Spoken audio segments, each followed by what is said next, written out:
Lailatul Qadar adalah salah satu keistimewaan yang diberikan oleh Allah Subhanahu wa taala kepada umat Islam di bulan suci Ramadan. Jadi Lailatul Qadar ini termasuk salah satu khususiyah keistimewaan yang diberikan oleh Allah kepada Nabi Muhammad dan umatnya. Maka setiap muslim di bulan suci Ramadan pasti semuanya mendambakan Lailatul Qadar. Pasti semuanya ingin mendapati, ingin memperoleh malam Lailatul Qadar ini, yaitu malam yang identik dengan 1000 bulan. Malam yang identik dengan 1000 bulan. Malam Lailatul Qadar ini adalah afdalul layali, bahkan afdalul layali fis sanah. Ada yang mengatakan seperti itu. Paling afdalnya, paling utamanya malam yang ada dalam satu tahun ini. Bukan hanya sekedar di bulan suci Ramadan, tetapi di satu tahun itu malam yang paling afdal adalah malam Lailatul Qadar. Terkhusus lagi di bulan suci Ramadan. Seperti itu. Maka wal amalus soleh, amal soleh ketika dilakukan bertepatan dengan Lailatul Qadar, ya, nilainya dilipat gandakan oleh Allah Subhanahu wa taala, berlipat-lipat ganda. Maka satu amal soleh yang dilakukan tepat di malam Lailatul Qadar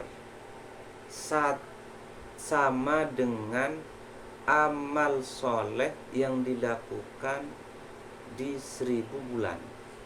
Jadi satu malam Lailatul Qadar itu nilai ibadahnya sama seperti 1000 bulan. Bayangkan, itu saking istimewanya malam itu. Malam itu saking istimewanya, sangat istimewa. Jadi setiap muslim pasti mendambakan, ingin mendapatkan, ingin bertemu dengan malam Lailatul Qadar. Karena pada saat itu menurut Syekh Ali Jum'ah, para malaikat itu turun semua ke bumi, turun ke bawah. Semua malaikat turun ke bawah. Bahkan Al-Qurtubi mengatakan,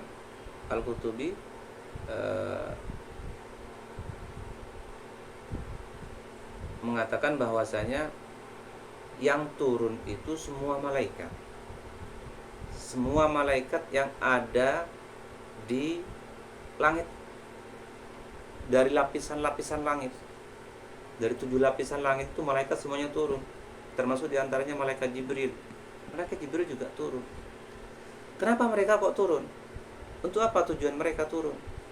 Mereka turun fayanziluna ilal ardi. Mereka turun itu wa yu'minuna ala du'a'in nas, untuk mengamini, ya, untuk mengamini doa-doa yang dilantunkan, yang disampaikan, ucapkan oleh orang-orang pada waktu itu. Jadi malaikat yang berdoa di situ, malaikat yang mengamini ketika kita berdoa bertepatan dengan malam Lailatul Qadar. Di situ diamini oleh malaikat. Para malaikat turun semua ke bawah untuk mengamini doa kita. Itu ketika kita mendapati malam Lailatul Qadar, ya. Itu para malaikat turun semua, ya.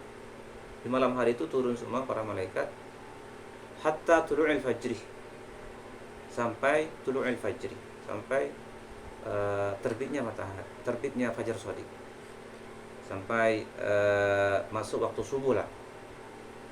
waktu subuh. Selain untuk mengamini doa-doa orang Islam pada waktu itu, malaikat juga watanzilul malaikatu warruhu. Malaikat turun dan malaikat Jibril, para malaikat turun dan juga malaikat Jibril untuk apa? Birrahmati, untuk membawakan rahmat, ya, kasih sayang dari Allah Subhanahu wa taala yang diperintahkan oleh Allah Subhanahu wa taala. Dan pada saat itu kepastian ketentuan yang sudah dipastikan oleh Allah Subhanahu wa taala atau qada qadar di situ dibagi-bagikan pada waktu itu, pada malam Lailatul Qadar. Makanya malam Lailatul Qadar ini adalah malam yang sangat istimewa, jangan sampai kita lewatkan. Jangan sampai kita lewatkan. Maka bagaimana caranya kita mendapati malam Lailatul Qadar? Kata Rasulullah Shallallahu Alaihi Wasallam di sebagian hadisnya, di ujung hadisnya, faltamisuha fil ashril awakhir fi kulli witrin. Maka dapatilah Lailatul Qadar fil ashril awakhir, di 10 terakhir bulan Ramadan. Di 10 terakhir bulan Ramadan, tepatnya di hari-hari ganjil, di malam-malam ganjil. Malam 21, malam 23, malam 25, malam 27, terakhir malam 29. Di hari-hari ganjil inilah kita harus lebih meningkatkan lagi ibadah kita. Harus lebih ditingkatkan lagi ibadah kita. Ditingkatkan lagi qiyamul lail kita. Untuk apa? Untuk semata-mata mendapatkan malam Lailatul Qadar. Maka Rasulullah sallallahu alaihi wasallam idza kana Rasulullah sallallahu alaihi wasallam idza dakhala al-ashra ahya al-laila wa ayqadha ahlahu wa shadda al-mi'zar. Rasulullah sallallahu alaihi wasallam ketika sudah mulai masuk al-ashra, 10 terakhir di bulan Ramadan, apa yang dilakukan oleh Rasulullah? Ahyal laila. Rasulullah menghidupkan malamnya. Menghidupkan malamnya. Bagaimana cara menghidupkannya?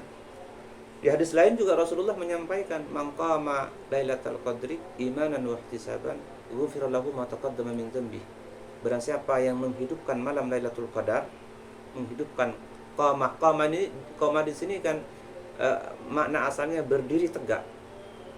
Berdiri tegak artinya menghidupkan, mengisinya dengan ibadah.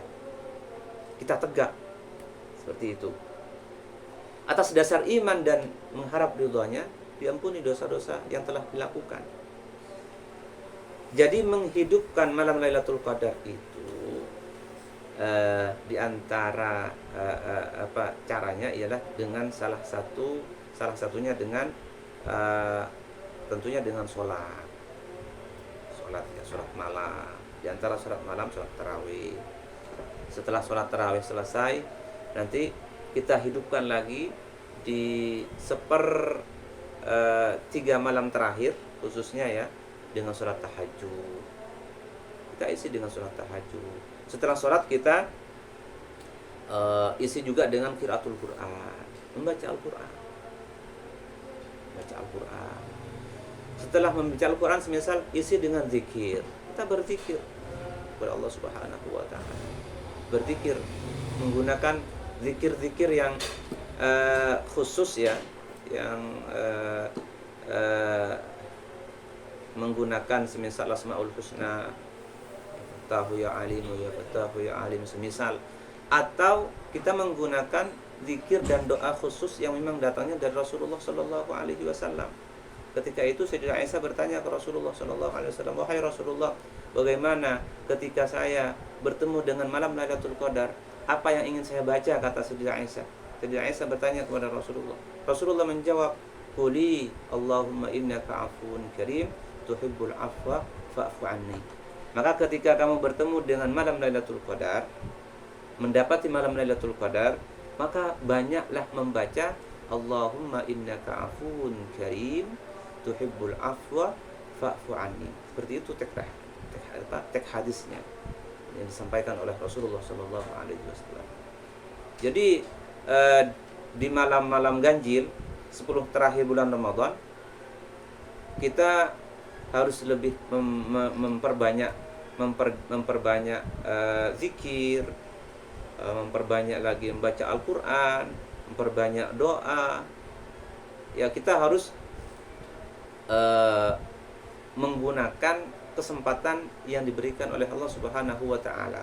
Seperti kita bangun di sepertiga malam terakhir, sebelum bangun jam 3 atau sebelum jam 3, setengah 3 lah, kita sudah mulai bangun, ambil wudhu, sholat 2 rakaat, setelah sholat tahajud kita zikir, baca doa-doa atau doa-doa yang warid dari Rasulullah, Allahumma innaka afuwun karim tuhibbul afwa fa'fu anni, dan seterusnya dan selainnya. Teman-teman bisa menggunakan doa-doa yang memang sudah menjadi keistiqomahan. Dan pada saat itu sampaikanlah semua hajat yang menjadi keinginan kita, sampaikan kepada Allah Subhanahu wa taala. Mintalah kepada Allah Subhanahu wa taala. Siapa tahu pada kita berdoa waktu itu bertepatan dengan turunnya malam Lailatul Qadar. Karena ketika ibadah kita bertepatan dengan malam Lailatul Qadar, nilainya sangat istimewa. Sangat istimewa. Karena ibadah satu malam di malam Lailatul Qadar itu sama dengan ibadah 1000 bulan, bayangkan. Nilainya sama dengan ibadah 1000 bulan. Itu saking istimewanya.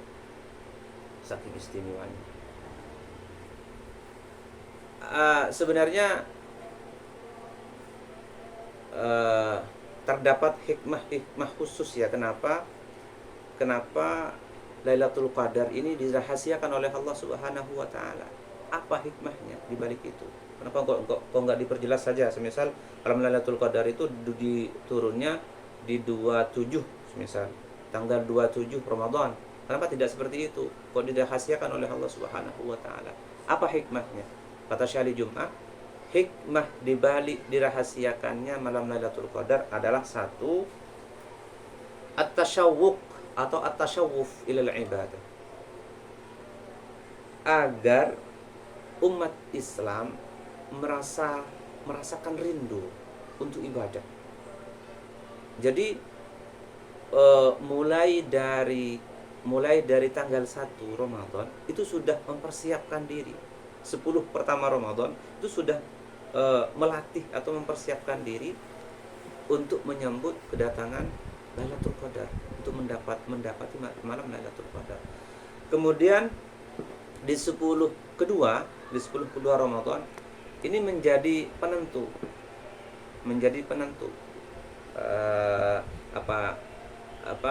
Kadang orang di 10 kedua Ramadan ini, tanggal 11, 12 dan seterusnya, disitulah kita malas-malasnya ibadah dan lain sebagainya. Maka disitu menjadi penentu. Kalau di 10 kedua ini ibadah kita semakin kencang, semakin semangat, insya Allah penentuannya di 10 terakhir ini kita bisa mendapati Lailatul Qadar. Di situ diantara rahasianya ya, dirahasiakannya hikmah di antara hikmah dirahasiakannya malam Lailatul Qadar, agar orang-orang berlomba-lomba merasa cinta, merasa kangen untuk ibadah, merasa kangen untuk mendapatkan malam Lailatul Qadar. Kalau tidak dirahasiakan, sudah ditentukan semisal tanggalnya tanggal 27 semisal, kan nggak ada kangen-kangennya. Tanggal 27 pasti sudah bertemu dengan malam Lailatul Qadar, seperti itu. Jadi biar orang itu merasakan kangen, kemudian berhias diri, hati-hati untuk menyambut mendapatkannya malam Lailatul Qadar. Itu diantara hikmah. Hikmah yang kedua ialah al-ikhlas fil ibadah. Biar ikhlas ibadah, biar ibadahnya betul-betul ikhlas, murni karena Allah Subhanahu wa taala, bukan untuk mendapatkan malam Lailatul Qadar itu sendiri. Orang yang hanya tujuannya untuk mendapatkan Lailatul Qadar, tujuan utamanya untuk bertemu atau mendapati malam Lailatul Qadar, insya Allah tidak akan pernah mendapatinya, tidak akan pernah bertemu dengan Lailatul Qadar, malam Lailatul Qadar. Jadi kita harus ikhlas, ibadah itu harus ikhlas murni karena Allah Subhanahu wa taala. Disitulah kita akan dipertemukan dengan malam yang sangat istimewa ini, malam Lailatul Qadar. Ini diantara hikmah dirahasiakannya Lailatul Qadar, ya, biar kita ikhlas, biar kita betul-betul ibadah karena Allah Subhanahu wa taala, bukan semata-mata karena untuk mendapatkan malam Lailatul Qadar. Seperti itu. Ada tanda-tanda, ya, tanda-tanda bagaimana sebenarnya tanda-tanda kita mendapati malam Lailatul Qadar. Insya Allah akan dibahas di pertemuan selanjutnya. Kita akan membahasnya di pertemuan yang